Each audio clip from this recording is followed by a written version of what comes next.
All right. Welcome back to another episode of Rewiring Health. Very excited to be joined by Kara Payton. So thank you for being here today. Awesome. Pleasure. Thank you for inviting me. Yes, absolutely. Well, first of all, I just love what you do, and we're going to dive into it in this episode. But first, I just want to start out with if you could just share your journey of what brought you to what you do today and the people that you serve. Long story short, just had my own quarter life crisis, just like a Mhm. lot of us do before we realize, hey, there's a greater purpose for my life. There's a better thing to be discovered and experienced in this lifetime. And mine was no different. I was your average run of the mill mom, working mom, married, white picket fence, all of that. And kind of had a life crisis where I realized, this isn't checking boxes for me like I thought it would. I had all of these boxes checked of what my life, from product of divorce and a chaotic, tumultuous childhood, and did my best to compensate for that by going, okay, all the successful people I'm observing, all the happiest people I'm observing, they got married, they had kids, they have a steady job, they buy a big house, they have a big car, they finance their entire lives away, and they Google how to live their lives. And as far as emotions and the uncomfortable, painful stuff, they don't have it. So I'm just going to pretend that I don't too. Mhm. Mhm. Lo and behold, late 2015, things started to come unraveled. First, with my personal health. Mhm. I was a thin person, so I automatically ascribed that was healthy, Mhm. and didn't occur to me that I was incredibly dehydrated and couldn't even lift my own weight, let alone anybody else's, and found myself winded going up my own stairs at 4 o'clock in the morning because I would dehydrate myself to the point of absolute dying thirst. And I would be so thirsty that I would wake up in the middle of the night by my thirst. I would be just ravenously thirsty. Go home or go downstairs, chug a glass of water, come upstairs. This particular night, I came up my stairs, couldn't make it up the very, very last one. I got to the second to the last stair at 27 years, in my 20s, couldn't make it up the last stair. I had to pause. And in that moment, it just kind of clicked. The question Mhm. of my life in that moment it wasn't a statement anymore. It's like, what if this isn't normal? Mhm. What if this isn't good? What if Mhm. I feel like I should probably have been able to do that at 20 something years old. Mhm. And I didn't have any workout gear, none whatsoever. Yeah. Not even so much as a pair of leggings or basketball shorts. I was Mhm. not a person who even went for a jog, and dug in my closet to find whatever concoction I could find to put on that would allow me to move. Mhm. And I found a pair of, I think, shorts that I would have worn over a swimsuit, and a couple of tank tops. I didn't have a sports bra. I mean, really just not a workout person. And found myself in of all places, a high intensity interval training gym. Not the first place that you start. Oh, That's like a nice. deep end. I didn't go for a jog. Mhm. I knew myself enough that I would stop and quit, and it would just be not good. So I was like, I'm going to go to a gym. I know all of these crazy people that do this stuff at 5 o'clock in the morning. It's 4:40 now. By the time I get somewhere or find where I'm going, they'll be open. Mhm. And I sat in front of a gym at like 4:55 in the morning and waited for it to open. And it was only a 30-40 minute workout. That was kind of their shtick, is we only do 3 rounds, or 9 rounds, 3 minutes, 30-second exercise in between. I got to round 3 and told the trainer, I need to go throw up, but I'm coming back. And when I come back, we're finishing. Mhm. And after the workout, I told him I'll see you tomorrow. Yeah. And that started the personal health journey. The rest of it, the big upheaval of my life was walking into my house and realizing that I didn't actively see myself in it anywhere. I could logistically, I could intellectually put myself like, yep, that's my life, that's my house.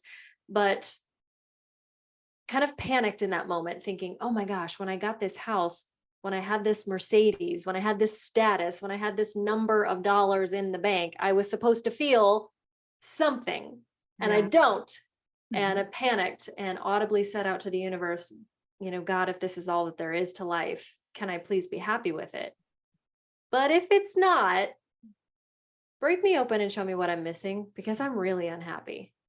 And lo and behold, sold everything I owned, moved to Japan, ended Wow. up moving into an empty house, no belongings, just an empty box, Home Depot box that I ate Christmas dinner on. It was 2 days before Christmas, so I even taped a gift wrap tree to the wall. Oh And my God. that's where the journey started.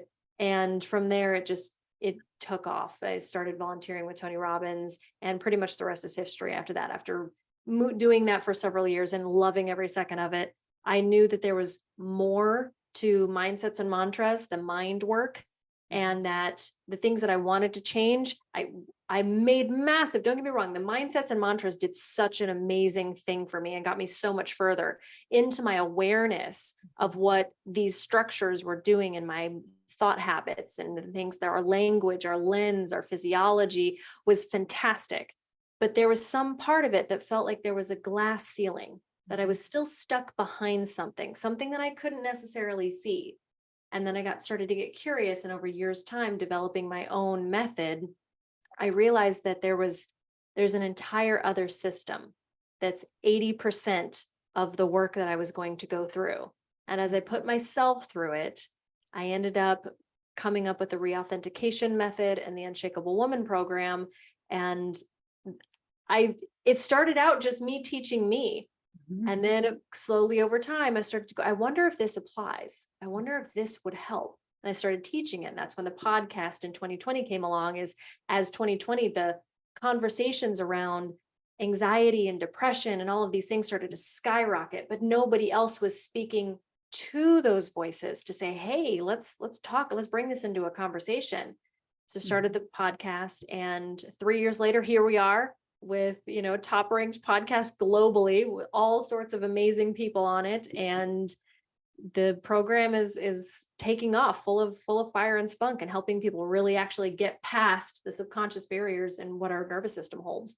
Yeah. Oh my gosh. I love that. And there's just so many things that, as you're talking, I'm like, oh my gosh, that's going to resonate with so many people, because one common theme that I heard, and I've experienced this myself, is that, where externally everything looks wonderful and great. And if someone looked at your life from an external point of view, they'd be like, she's got it all together. Her life is great. She must be happy.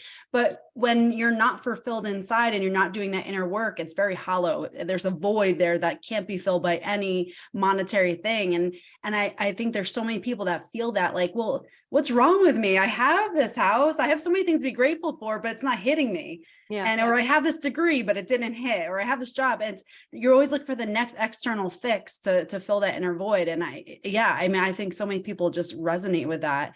And also too, one other thing I heard as you were speaking is this normal, and that everything kind of rides underneath the surface, and we just live in autopilot, and we don't even stop to ask ourselves, like, is this how I should feel? We just live, and we constantly just do it, and don't even take that moment to pause to recognize that. So yeah, I mean, just amazing gifts that you've kind of accumulated through that process of understanding yourself and realizing that, yeah, there is more to life than what you were experiencing back then. And it's just amazing that you took that and pursued it and took action to find it. Yeah. So that's absolutely amazing. You talk about some of your programs. Can you talk about the Unshakable Woman and how that program works, or what does that look like? Well, essentially, what the common theme that kept coming up for me in my own journey itself was, I kept realizing that I had my favorite flavors of suffering. And I had the avoiding, distracting, numbing, and going backward. What got me to the point of asking, is this normal? Is this all that there is? Is this what life is really supposed to be?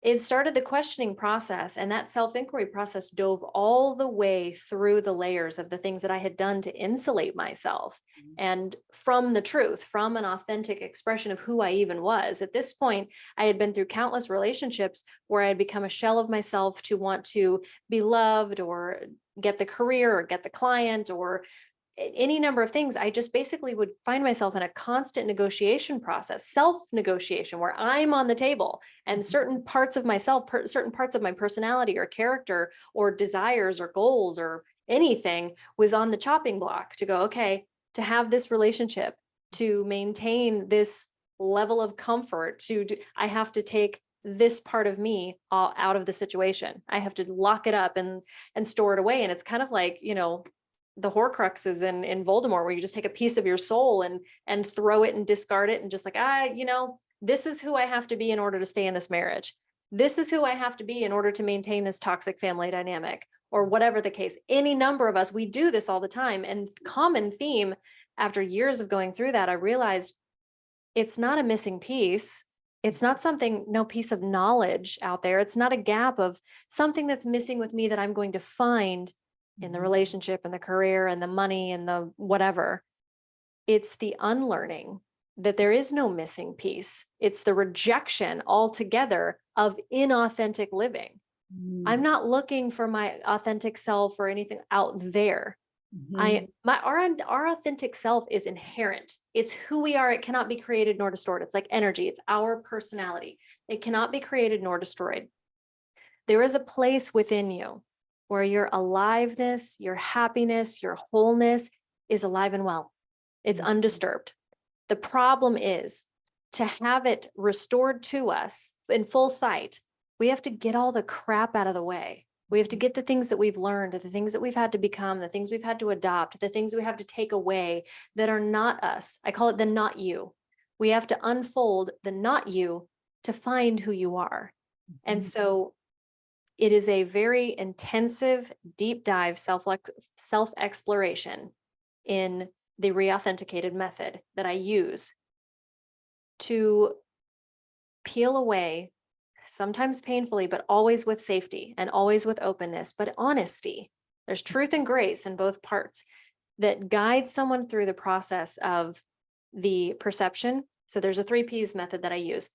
We find the point of perception, our lens of the world, our language, the way we commonly use our body, our habits, our patterns, our behaviors, everything that's kind of built us as we are now. And we have to get a full spectrum audit of everything.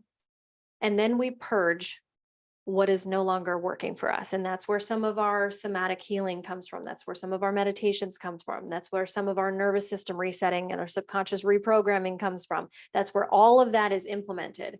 And I love to guide it, but there are self-guided techniques that I use for people that need to do it remotely.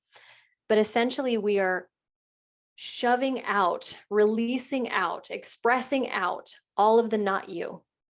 And then what we're left is the very few pieces that are us left, but not yet integrated, just raw information of, okay, I think that might be my inner child. I think that might be some core imprinting. I think that might be a long lost dream or desire I have. And so we just keep what's left on the table. And then the third P is the promise. Who do I want to be? Who do I get to be? Who is this? These raw pieces that are left that I've recovered now. Who is that? And then building the skeleton slowly but surely, and then putting some meat on her bones too. Like, what does she look like? What does she dress like? What kind of relationship is she in? How does she wake up in the morning? How does she speak? How does she carry herself? And fill that in so clearly. And then all it is a matter of embodiment and repetition, practicing what it feels like to be her. It's not a fake it till you make it. It's not a be it to become it type thing. It is full on. I have an ideal self. I can visualize her. I can hear her. I can see her. There's a reason. It's because you are her, period. We hold out a someday version of ourselves, a someday version of our life. And the problem with that is someday is like holding it as a strong arm. If I'm holding it out in front of me with this fixed distance of it being a someday, as I move forward, someday stays moving forward as well. And someday it's strong arm holding this ideal self, this ideal life away from me. Now, the difference between that is because I can see her, there is no barrier. There is it's a mental construct that keeps me from becoming her right now. And Lori Harder says, I become my ideal self every single moment I choose something she would choose. I say something she would say. I do something she would do. And it's absolutely the case. We can wake up tomorrow. We can wake up now and become our best self, become our ideal self. We just have to make those small little micro decisions along the way that like, okay, I have a crossroads. I have an option. I have a choice of something to do, to say, to be, to express, to read, to whatever. How would my old habits, we have to be careful with the language. Our old way, how would my default? Mhm. Now, how is my design?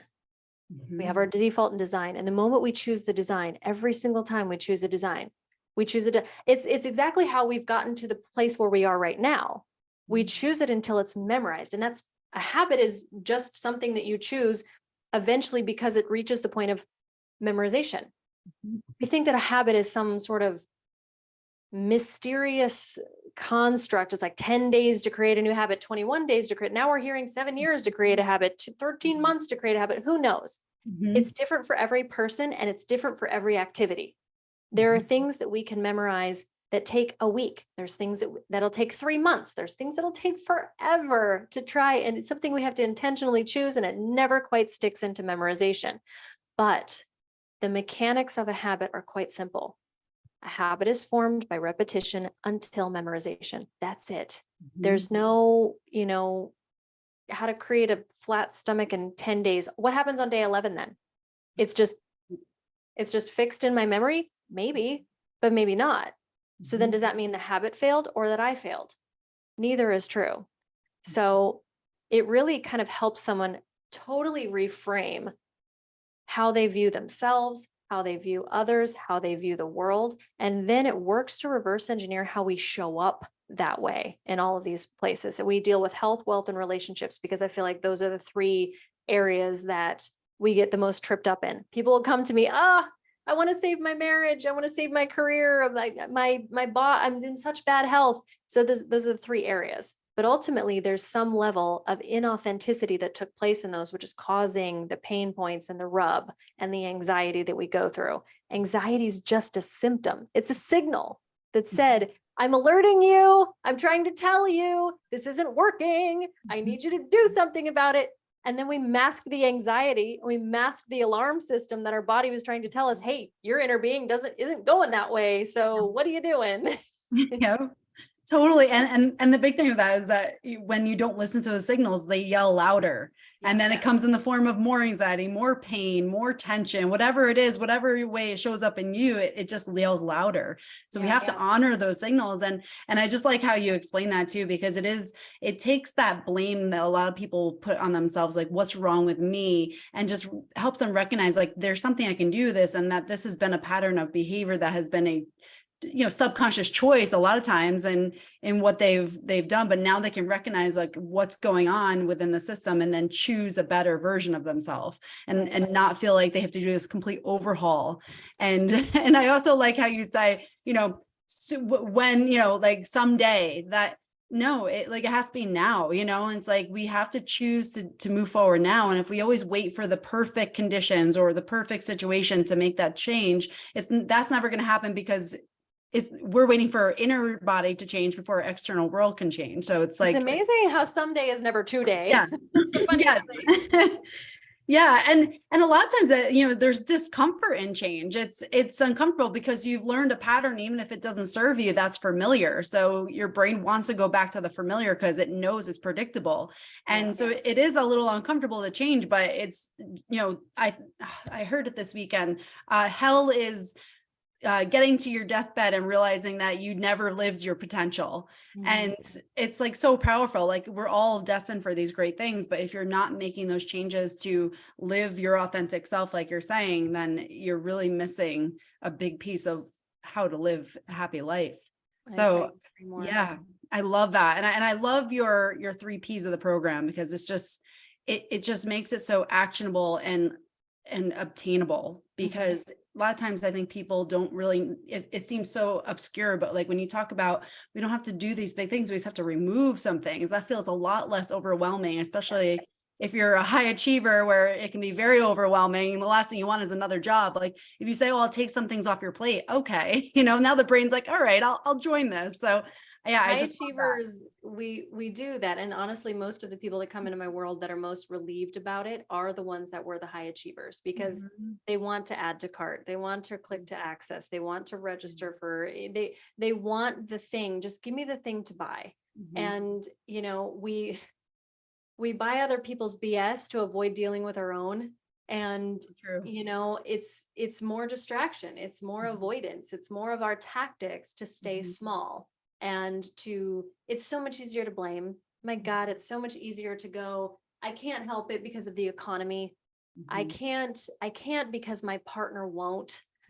It's so much easier because it lets something offset into, we see somebody special out there killing it, owning their stuff and showing up every single day. And it's so much easier to go, well, they had a handout. Well, they had an advantage. Well, they're built different. They didn't grow up with my dad. They didn't grow up and get married to this guy. They didn't end up in the career or this geographical location or anything like that. And I love what Ed Milet said. I watched him speak in Atlanta in January. And he said, the moment you think that somebody else has an advantage, it gives you an out. And it's so true. Our brain just takes on that and goes, yep, see, stay on the board. Do not pass go. Do not collect $200. We're not going anywhere. I told you couldn't do it. Yep. Yeah. 100%. Yeah, no, I love that. And it's so true. It's like, it is that easy out versus in like, when you don't make those excuses, if you are forced to face that. And now you're forced to face yourself, which is the last thing a lot of people want to do, is just to face those deeper versions of themselves. It's easier just to kind of put it away and suppress things and move forward. There was the last place I wanted to be was in my own company behind my own four walls alone. It was a miserable place to be. I'll never forget after the divorce, moving into my own house as a single mom, there was a couple weekends in a row consecutively that I would say goodbye to my kids. I'd be at the front door. I'd shut the front door and I had a system. My avoidance was so powerful. My desire to avoid my truth was so powerful that I had a system. When they would leave, I'd shut the door and I had all my stuff right in arm's reach behind me, like right around me. I didn't even have to turn around and see that I was alone in my house. This was how bad my avoidance had gotten to a point. I was so unwilling to do the work because I did not want to see what I was going to see. I did not want to deal with myself. I did not want to deal with my pain or my trauma. I wanted to just numb it. I wanted to go out to the bars. I wanted to find a new boyfriend. I wanted to do all sorts of things. Anything but simply turning around and acknowledging the fact that I'm alone in my own house. So I had to have my coat, my keys, my purse, my whatever, right in arm's length. So I could literally just turn around and leave right after them. And I know that pain. I know how awful it can feel. And it's so mind-boggling and inspiring to be years down the line from that. And like my peace, the vetting process of my entire method and everything that I teach people, my biggest proof for me is the fact that when I close my door, nothing happens, but just a rush of like, maybe creative and, oh, cool. What are you going to do with this space? What are you going to create right now? What do you get to, I'm not dreading being alone in my bed at night with the thoughts do not torment me. They do not run amok and fill me with worry and doubt and fear and start playing these torturous movies over and over in my head. I don't go through that anymore. And it used to bring me to the point of considering like, is this even worth living? Do I even really want to be here?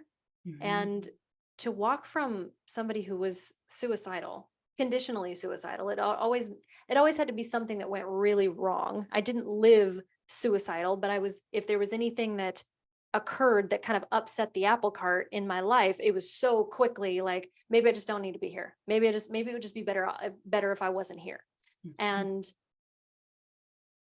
the idea that I ever thought like that still blows my mind, but it also is even more, it provides me this like deep empathetic trench for other people. Like I feel like I could put the whole world of anybody emotionally and mentally suffering just swallow them in my soul, because I'm like, I so know, and I can so sit there and remember clearly the breathlessness and the emptiness, just the hollowing emptiness. It was anything. I was so totally, completely desperate 24/7.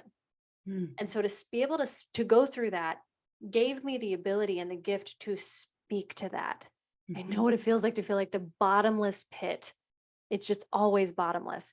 And so that's where the program really kind of got its depth and its legs, that yeah, it's not some laptop lifestyle coach throwing knowledge from the top of the mountain saying, hey, here's how I got my 6 figures in 6 months, or whatever we're snake oil selling and out there in the world today. It's like, here's how you can manifest your dreams.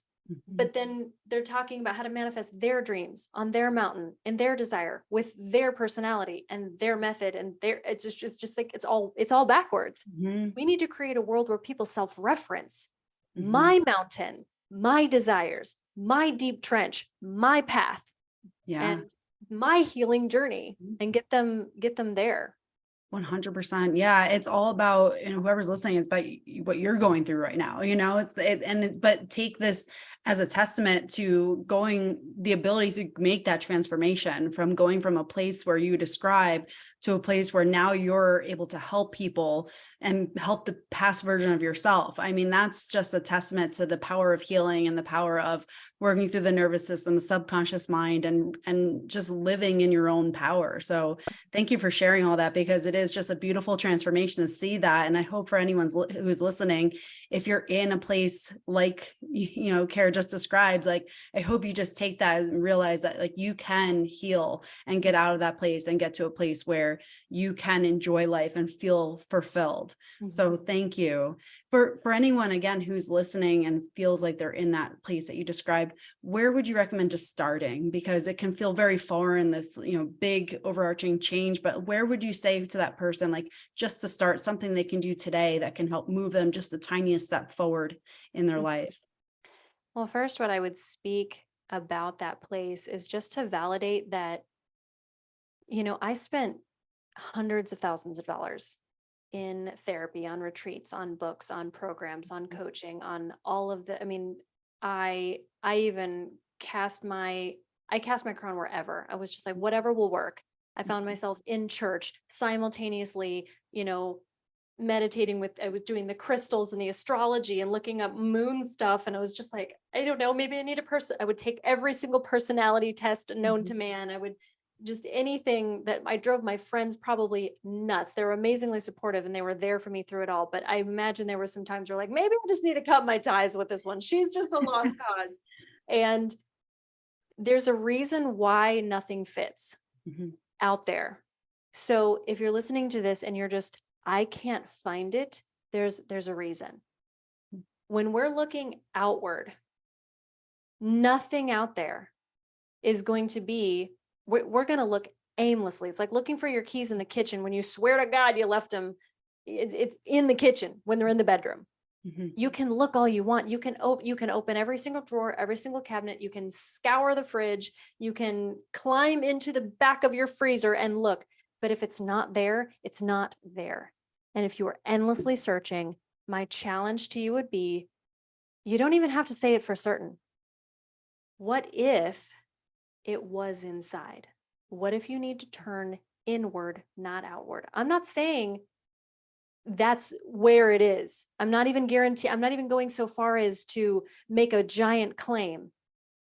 What if? Let's just play with it. If you did know the answer, if there was a path for you, what might it look like? So many of us, myself included, wanted so badly for something to fit so I did not have to do the work.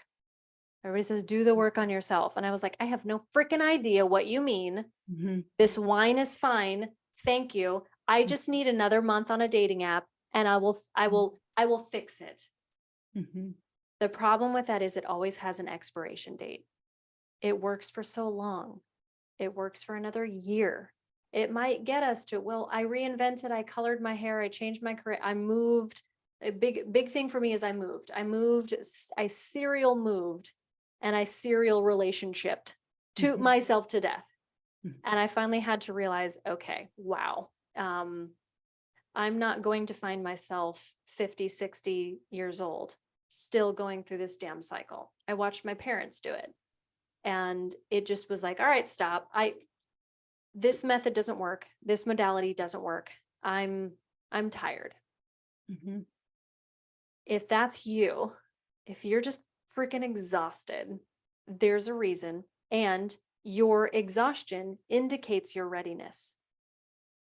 So I would take some things. First thing I would do is I actually have a breath work and meditation practice somebody can do where if they want to start the healing journey or just the discovery journey or just kind of a releasing journey, something that's like a daily practice that kind of softens your resistance to it all. I have a very easy, shallow end of the pool way to dive in. And that's on my website. We can probably include that in the show notes, but it's at karapayton.com/daily. I think it's maybe 13, 14 minutes long. I might be totally wrong. It might be 15, but it's something you can do daily that compounds itself of just that inquiry, like what would the most authentic version of me look like? What would be even truer than what I might be buying right now? What's true? And every single day asking what's even truer, just slowly kind of tiptoeing, because it can feel like a lot. And I don't know how many times I took the healing journey and was like, no, just no. Because I pictured this massive mountain and unveiling and all this discomfort and losing everybody I loved and all of that. It's not really the way it's meant. It's not a peel off the Band-Aid and just bleed out type of thing. It is slow, and it can be slow. And for a lot of us, we don't need to have the information to take one step. That part is just like, can you get yourself to just take the one step? Mm-hmm. Because the information you gain in step one prepares you for step two, and so on and so forth. And then it's just every step I take prepares me for the next. But the first one is more or less a blind faith. Can I just try one more thing? Can I give myself one more day? Can I give myself one more hour? Can I give myself one more chance? And really that's a lot more powerful than any of us give ourselves credit for. Yeah, absolutely. It's that compounding effect of just those micro habits that you just give yourself that choice to move one step closer to where you want to be. And I heard the comparison of like a dark room where there's a staircase. You can't see the end of the staircase, but you have a flashlight and you can see the first step. But once you hit that step, now you can see the next step, and you just can stepwise yourself to that destination. But you can't expect yourself to see the whole journey, because you're never going to see it when you first start. Exactly. So and I love that you use darkness as an analogy, because my business coach, Alonzo, he asked me a question years ago when I was in a really, really dark pit and I was feeling very hopeless and very honest. Honestly, he's known me for years. And so I tend to get really ornery and give him my raw, ugly tangles. And I'm like, Alonzo, you don't understand. This isn't freaking working. And I was just angry, just like throwing everything, getting ready to just throw notebooks and all of it, just like, screw it all. It doesn't work. And he asked me, Kara, how do you take darkness out of a room? I was like, and I'm thinking about it. And first I'm thinking literally and stubbornly. I'm like, how do I take darkness out of a room? I don't know. What a dumb question. And he goes, how do you make a dark room less dark? How do you remove the darkness? And then it occurred to me, you don't. You add light. And the light eventually became to me this ownership of my authentic self.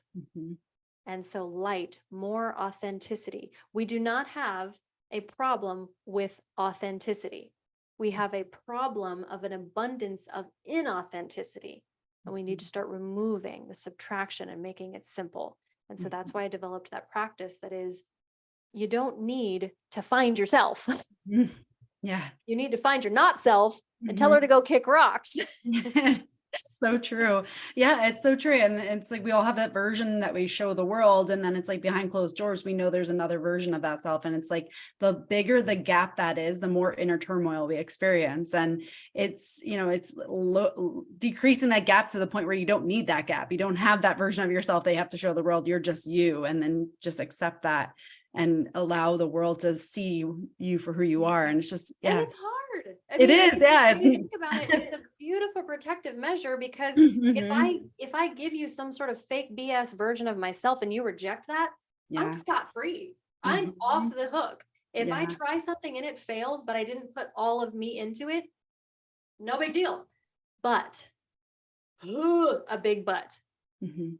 If I gave my heart to you authentically, if I showed up 100% as I am, if I tried to launch this thing and put every single bit of true me into it Mm. and it fails, I'm screwed.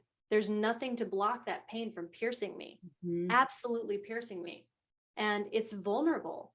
It's Yeah. absolutely the most vulnerable thing. Authenticity is freedom, but it's also vulnerability. Mhm. It's putting yourself out in the arena and going, I don't have a shield, y'all. This is just me. Mhm. And Brene Brown talks about this Yeah. beautifully and shifted my definition of vulnerability. She defines it in a very beautiful way, but the way that I actually defined it was a little bit more. Mhm. True authenticity is required for vulnerability, which means then vulnerability is not only the willingness to be seen, it's a willingness to be wounded, Mhm. knowing that it will happen. You're going to be criticized no matter what. No matter if you, I think Winston Churchill says, if you don't want to be criticized, don't do anything, do Mhm. nothing, be nothing, stand for nothing. So whether we're standing for BS or we're standing for truth, either way, criticism is coming our way. We Mhm. might as well not be miserable in the process of the way we carry ourselves or live our lives. That way we can have peace. I may not have peace there out in the world because I showed up authentically, but at least when I close my doors at night and I'm alone with myself, I'm not also in hell. It's Yeah. just a beautiful trade-off for that. Absolutely. And I know that piece that Brene talked about, and I just love it. And she talks about how if you're not in the arena with me, then screw you for having any word about what I do. And I just, Exactly. it's so true. Like, unless if you're doing a healing journey and someone else isn't also trying to heal themselves, then they can't say anything about what you're doing. So yeah, but it is absolutely a difficult process, but it's absolutely needed. And again, you can stay where you are, but if you're truly not happy where you are, then you have to move into that direction of healing from within and start seeing life for what it can be rather than what it is. So yes, I completely agree. It's beautiful. And thank you for sharing that for sure. For anyone who wanted to work with you and connect with you, where can they find you? Well, for those who are really crazy remote and want something a little bit more bite-sized, I will be launching a workbook that is called Reauthenticated. It's a guide to personal Mhm. freedom and confidence that will be on Amazon September 1st. Mhm. But for those who are like, no, whatever she's got, I need the absolute face-to-face. I do subconscious reprogrammings and nervous system resets, and I do the very 90-minute intensives where we go all the way in, and it's guided and it's self-referencing, and you walk away with the tools that, yes, we do it while it's guided first, but then I give you every single step that's like, all right, now here to self-perform this. This is what you need to ask. This is what you need to prompt. This is what you need to do, etc. So that way I, of course, being the facilitator is it's such a life force. It's so good to know that like I had any part in somebody's breakthrough, but ultimately it's not for me. It's not my knowledge. It's not my story. They're not my revelations. I didn't get here by myself. So if I were to need it to be something, I didn't go, okay, here's how you exactly copy, repeat, rinse and repeat for yourself. I'm a gatekeeper to somebody's breakthrough. And that's not, I absolutely will not stand for that. So my mode is we guide you through it once. We get you to absolutely hone in on that diamond clear breakthrough that you had. And then for anything else that comes up, because there will be new levels, new devils, it's cheesy as hell, but it's true. You need to know how to repackage that and self-implement. And so the 90-minute, I think some of them have 90 minutes because they are a little bit more, some of the subconscious reprogramming and the healing and moving through a traumatic situation does take more time. And I want to make sure it absolutely covers somebody. So we don't just like, okay, we got to here and you fell off the cliff because we didn't finish the job. But that's all at karapayton.com. You can contact me there. As far as personally getting in my circle, knowing who I am and my horrendous sense of humor, I'm on Instagram. That's the only one that I'm the human behind the screen, just because I'm socially conscious about what social media and screen time does to our minds. But that is where I actively am. So those are my three best ways.